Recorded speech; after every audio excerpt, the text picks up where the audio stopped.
Trump ఇప్పుడు కొత్త సాంప్రదాయానికి శ్రీకారం చుట్టబోతున్నాడు. అదే గనక జరిగితే ఇక ట్రంప్ చరిత్రలో నిలిచిపోతాడు.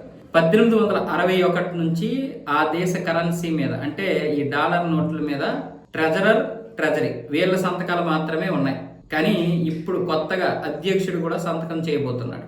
దీని గురించి స్కాట్ బెసెంట్ కూడా అదే విషయాన్ని ధృవీకరించాడు. ఇంతకంటే గొప్ప విషయం ఏముంటుంది, అమెరికా సాధించినటువంటి విజయాలకి గుర్తింపుగా ఇది ఉంటుందని చెబుతున్నాడు. దానికి అందరూ కూడా ఆమోదం తెలిపారు. ఇప్పుడు ట్రంప్ $100 నోటు మీద సంతకం చేస్తాడు. ఆ సంతకం చేసినటువంటి తొలి నోటు విడుదల అవుద్ది జూన్లో. ఎందుకంటే అమెరికాకి స్వాతంత్రం వచ్చి 250 సంవత్సరాలు అయింది. త్వరలోనే 250వ స్వాతంత్ర దినోత్సవం చేసుకోబోతున్నారు. దానికి గుర్తింపుగా ఇప్పుడు ట్రంప్ యొక్క సంతకం కూడా కరెన్సీ నోటు మీద ఉండబోతుంది.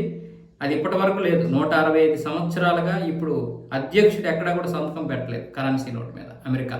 ఇది కాకుండా ట్రంప్ ముఖ చిత్రంతో కలిగినటువంటి ఒక స్మారక నాణ్యాన్ని కూడా విడుదల చేయాలని అమెరికా ప్రభుత్వం ప్రయత్నాలు చేసింది. ఆ యొక్క నాణ్యాలు కూడా త్వరలోనే రాబోతున్నాయి, జూన్లోనే. సో అందులో భాగంగానే ఈ యొక్క సంతకం విషయం గురించి కూడా మాట్లాడారు.